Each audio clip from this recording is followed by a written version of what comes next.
لايف طلع. ازيكم عاملين ايه؟ وكل سنه وانتم طيبين، ويا رب يجعل ايامكم كلها سعيده وينصر اخواتنا في فلسطين.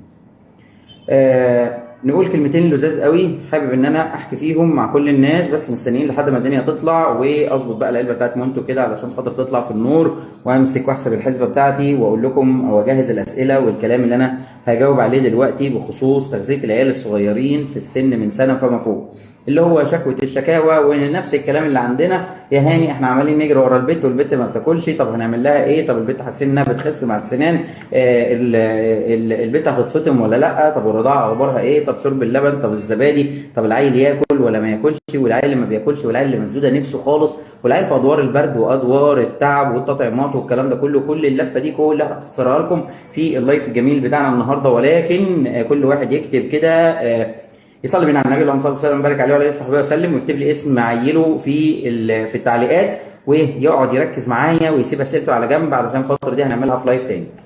بصوا بقى عشان نبقى متفقين، الاطفال في اولا بيبتدوا ياكلوا من امتى؟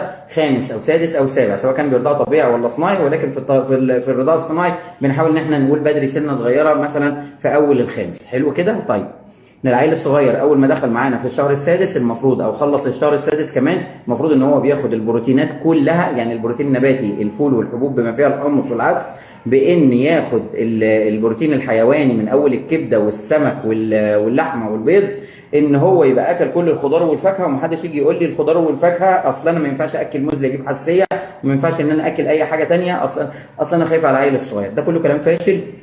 موضوع ان الام تيجي تقول لك ايه هو الاكل اللي ما ينفعش يتاكل، اصل انا خايف ادي فراوله لحسن العيل يجي له حساسيه، احب اقول لحضرتك انا عشان خاطر اجربك واتعامل معاك واقول ان انت حلوه ولا كويسه ولا ما انتيش كويسه، لازم اجربك 3 ايام على او 3 مرات على فترات مختلفه ورا بعضيها، علشان خاطر لو ظهر علامات عدم تحسس او ظهر علامات عدم يعني العيل الصغير عدم تحمل، اللي هو ايه؟ اللي هو صعوبه التنفس وبطنه بتوجعه ومشاكل البطن كلها من مغص لتقلصات لامساك لاسهال، وحاجه كمان بتزود وبتنقص الا وهي ان صعوبه التنفس والفرك اللي بزياده والرشح اللي معانا وخندوش في الصدر. ده كده يبقى معناه ده. غير بقى الموضوع بتاع الجلد، انك تلاقي العيل الصغير جلده اتسلخ او جلده احمر بزياده خالص من اول شعر راسه لحد رجليه، وامانه عليكم ما يبقاش لسه طالع من دور برد او تعب او سخونيه وجاله طفح جلدي ودي تقول اصل هو من الاكل بالنسبه للعيل الصغير.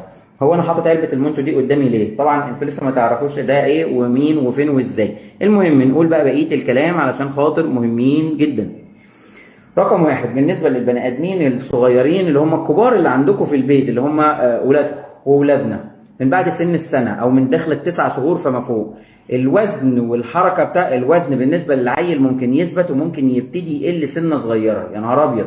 يعني لو عيلك الصغير كان مليان وكان مقلبظ هتلاقي عند سن 9 شهور ابتدى يخس، ابتدى يفرد طول، ابتدى يتحرك، ابتدى يبقى ذكي، ابتدى يقول لا، ابتدى يودي وشه على جنب، ابتدى يقفل بقه ويسك زي ما بنقولها كده وما يرضاش ياكل. يا نهار ابيض! اللي بعدها، لو طفلك انت كنت عودتيه على انك بتديله حلويات او بتديله اي حاجه مسكره، فان حضرتك في السنتين الاولانيين لو انت عودتيه على الحلويات او استطعمها، فان حضرتك او انا واللي زينا كلنا اللي عندهم عيال صغيرين ما قبل السنتين او ال3 سنين هنلبس في الحيط، لان عيالك هيطلب الحاجه المسكره وهيرفض ما غير ذلك، حتى لو احنا لا مؤاخذه يعني اتنططنا وعملنا قرود. ده رقم 2. الثالثه بقى وده المهم قوي، رقم عيات زي غلط. ايه اللي غلطه؟ المهم يعني مش هو يا ابني ال 011 29 11 66 11؟ ما هو الرقم سهل اهو. المهم يبقى هات اللايف بعد كده وخد الرقم. المهم نرجع تاني فنقول العيال الصغيرين رقم واحد، مفيش حاجه اسمها اصل انا بحدق او احلي للعيل الصغير، وما تجيليش واحده جميله تقول لك ايه اصل انا احط له لحسه عسل. حضراتكم العسل قبل السنه ممنوع، طب وهحط له حبه ملح ولا رشه كمون؟ حط يا فندم، بس الملح بعد السنه احسن، لكن ما قبل السنه بلاش منه عشان ما نحملش على كليتين العيال الصغيرين. حلو كده؟ طيب خش بقى على بقيه الكلام. عيالك بقى لما يتم سن السنه دخل في دور تعب، دور سنان، دور اسهال، دور تغيير جو، دور برد، دور نزله، دور اي حاجه، عيالك نزل وهبط وهمت خالص، ممكن تلاقيه خسله في الدور ده في خلال الاسبوع الاسبوعين دول. خسله قد ايه يا عم الحاج؟ خسله حوالي مثلا 200 ل 300 جرام، وفي بعض العيال مع النزلات المعويه بينزلوا لحد نص كيلو. حلو كده؟ طيب هو مش حلو طبعا، الف سلامه عليهم. ان المفروض ان العيل الصغير اول ما يبتدي ماشي اول ما يبتدي العيل يتعافى من الليله ديت، اولا اثناء التعب مفيش حاجه ممنوعه، محدش يقول عيشوه على البقسماط واليانسون، ده كله كلام فش. ده اول حاجه. قديما كان بيقول ايه؟ هات له الشوربه وحته الفرخه ومعلقتين سلطه او الشوربه بليمون، وهو يتقوت على البروتين اللي موجود فيها، مش تقولوا له اصل حبه ينسون وبقسماط، ده كلام يودي في داهيه. رقم 2، خرج بألف سلامة من دور التعب، تعافى من تعب أو دور تسنين شديد أو لسه خارج من مستشفى أو دور سخونية همدته كسرت له عظمه أو إن العيل الصغير ما بياكلش. بنقول للأمهات لما يحصل حاجة زي كده الصبر أهم حاجة. رقم 2، تنويع الأكل. 3، والعيل ما بتاكلش خالص، ابتدي أشوف هو عيلك لسه تعبان ولا لأ، وعنده التهابات في الحلق والتهابات في البطن والتهابات في المناخير ولا مفيش، وعيلك عنده إمساك ولا لأ، لأن الإمساك لازم يتعالج النهاردة علشان نبتدي نتعامل مع شهية العيل. بعدها بنقول هل العيل عنده تحسس من اي حاجه، تحسس من اللبن، تحسس من القمح ولا ما فيش. شوفوا انا عمال اسستم الحاجه بالراحه كده. طيب وبعدها بنقول ان الطفل الصغير من سنه فما فوق هو عيل يعني بيلعب وبيتنطط، يعني المفروض ان الاكل بتاعه عباره عن معلقه ويكمل جري، ومعلقه بعد ساعتين ويكمل جري. بعدها هتضربيه، هيتعلم لما يكبر سنه ان هو يخبط لك الاكل في سقف حلقه وينام بيه، وده ساعتها ندخلنا في تسوس الرضع. خدي بالك من حاجه مصيبه سودة بتحصل دايما من اغلب الامهات، اللي هو ايه؟ اللي هو اصل العيل ما بياكلش فانا هعمل له رضعه اللبن، واكتشف ان العيل بيشرب له لحد كيلو لبن في اليوم. باختصار خالص السعرات اللي موجوده في كيلو اللبن في اليوم تغني العيل عن انه ياكل اسبوع كامل. فلما تبقى حضرتك بتعملي الببرونه ومستسهله الليله، احب اقول لك رقم 1، الببرونه من بعد سنه وشهر بكون شلت الببرونه ورميتها خالص ومنعتها عن العيل. ولو قلت لي ان هو متعود عليها هقول لك هو يتعود واحنا نمشي الصح احسن، لكن مفيش حاجه اسمها متعود على الببرونه. الحاجه الثانيه بقى وده المهم قوي، ان احنا بناكد ان العيل الصغير ما عندوش لا ديدان ولا انيميا ولا نقص زنك ولا نقص من اي عناصر اخرى زي الزنك مثلا وزي السيلينيوم. ولو العيل عنده مشاكل في الغده المفروض تتعالج. وموضوع الكالسيوم اللي بيتاخد بالنسبه للعيال الصغيرين، حضرتك لو الطفل مانع اكل بما فيها منتجات الالبان واللبن والزبادي، ساعتها ممكن اقول لك مع عمليه تحليل الكالسيوم ممكن نزود الكالسيوم في الاكل، بالنسبه ازوده علاج وازوده اكل. طيب جه العيل الصغير ما بياكلش خالص والدنيا مقفوله بالنسبه له، وحتى اللبن منعه والعيل في النازل والكلام ده كله، قلنا نعمل تحليل البراز، نعالج الامساك، نبتدي نظبط الوجبات بالنسبه للعيل. اول تاكيد على الام، ممنوع الشتيمه والضرب والشد والكلام ده كله. كان في واحده جارتنا كانت ماسكه بنتها بتعذبها، ولا كأن البت كفرت، ولا كأن البت لا مؤاخذه يعني كانت عامله مصيبه مثلا، وجايباها كانت بتستحمى في الترعه مثلا. الوجع كان بزياده خالص. المهم يعني خير اللهم اجعله خير. نكمل، انا بشوف الكومنتات بتاعتكم هنا مكملين. فبنقول لحضراتكم في حاجه اسمها ان احنا بنحاول نغير البني ادمين اللي بنسميها كده الاكل والانواع والكومبوننت، يعني المكونات اللي موجوده فيه وطريقه التقديم والعيشه واللي عايشينها واللي بياكلوه والمكان والزمان وكل حاجه. تيجي الام تقول لي احنا قاعدين في الكويت ومقفول علينا يا دكتور، هقول لك شيلي يا ستي المكان، ممكن تاكليها في مول او تاكلي عيلك في عربيه. الثانيه مين اللي هياكل؟ ممكن بابا، خالته، عمته، في غير وجود ماما. رقم 3 تقدري تتعاملي مع العيل من غير ما تزعقي ومن غير ما تشتمي وتضربي وتاخدي بالك، مفيش حاجه اسمها باكل العيل قدام التلفزيون. المهم بقى في النهايه خالص واحنا بننوع اصناف الاكل بنيجي نقول يا جماعه احنا ممكن نعمل حسابنا ان يبقى في معانا مكملات اخرى حضراتكم عارفينها، اللي هي بتتعمل على هيئه لبن بالنسبه للعيال الصغيرين وبتاخد مره ولا مرتين. طب وان قلت لكم ان في طريقه احسن لتظبيط الاكل بالنسبه للعيال الصغيرين، لو انت هتيجي تعملي مثلا على لبن او على زبادي او على عصير او هتخبزي ذات نفسه او هتعملي مثلا بودنج وتبتدي تحطيه في الاكل اللي هو المونتو.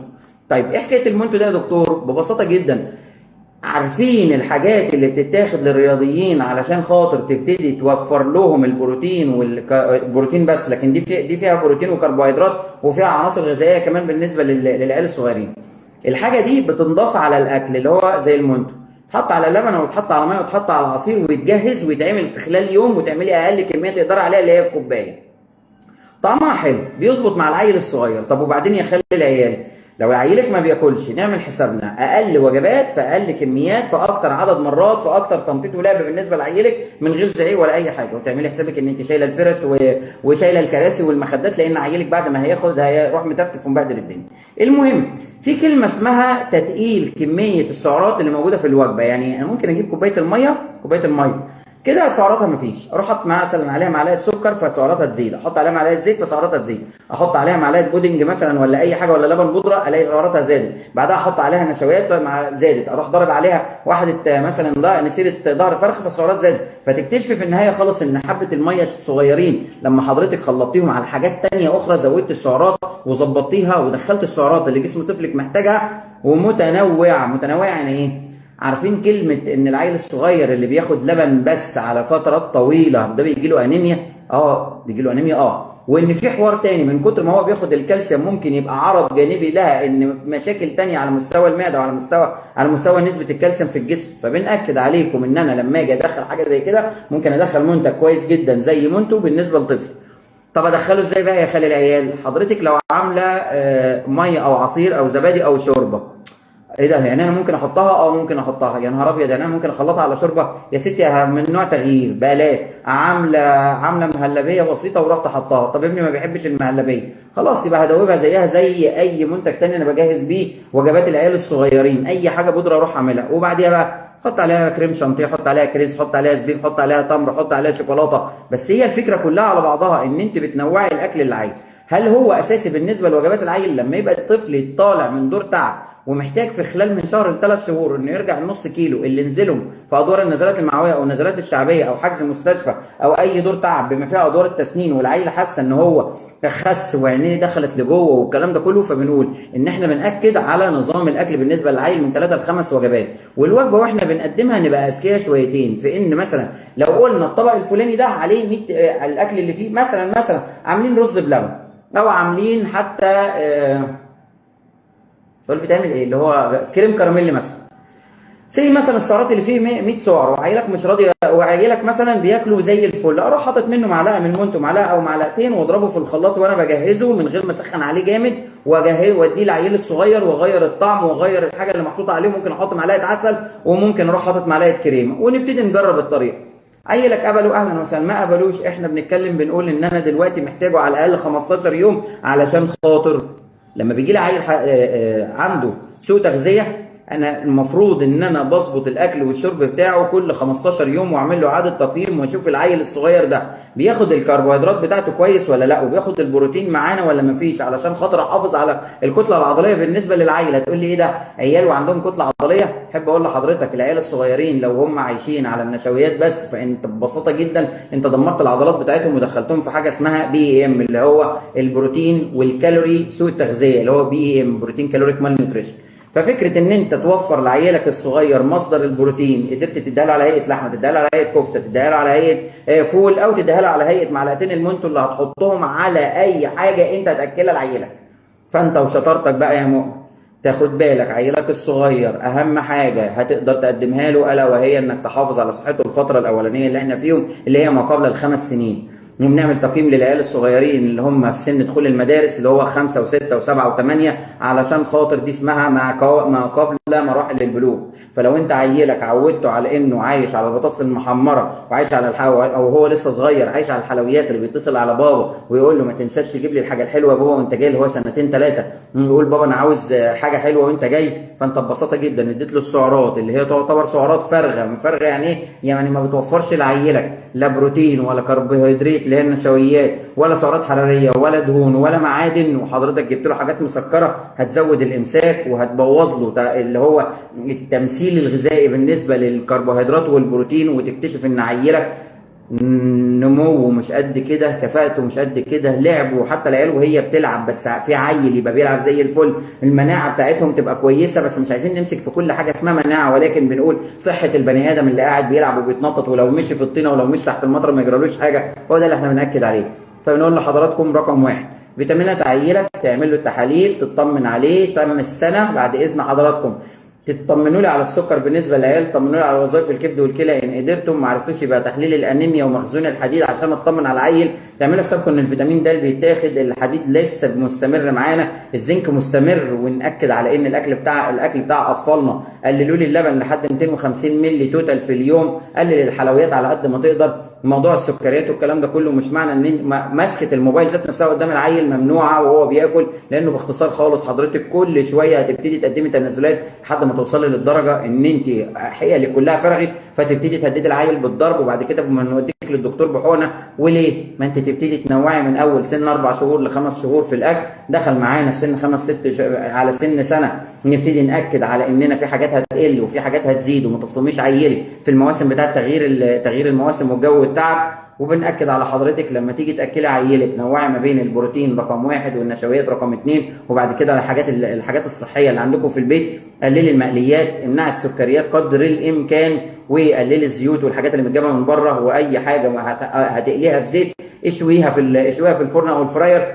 بعد ما تخلصي الزحمه دي كلها، عيلك عنده ظروف، تعبان، مناعه سيئه، بينزل يعيا في المدرسه ويرجع لك ومش فايق والكلام ده، ما تبوظيش نظام الاكل، وحاولي ان انت تزودي البروتين وتزودي السوائل حتى في ادوار النزلات والبرد والسخونيه اللي موجوده اليومين دول، يعني ما فيش حاجه زي ما انت بتزود السخونيه. واول ما عيلك يبتدي يفوق بالسلامه في مراحل دخول المدارس، عيلك ما بياكلش كويس، عيلك دماغه في حته ثانيه، حاول على الاقل ان انت بتسند بمستحضر كويس زي المونتو، معلقتين على كوبايه، سواء كان ميه ولا عصير ولا لبن ولا اي حاجه انت هتسقيها لعيالك، بس بنأكد ان اللبن برضه ما يزيدش عن 250 او 300 في اليوم. خلصنا الزحمه دي، اضربه في الخلاط كويس، ادي لعيالك بألف هنا. ايه اللي يمنع ان ماما ذات نفسها تشرب مع العيل، ان شاء الله حتى تخمس معاه في الكوبايه، بابا ياخد العيل في البلكونه ويبتدي ياخد معاه، بابا راجع من الدوام متاخر وتعبان قبل ما ينام يعمل الكوبايه بلبن دافي ويروح شاربها مع العيل الصغير ويخمس معاه.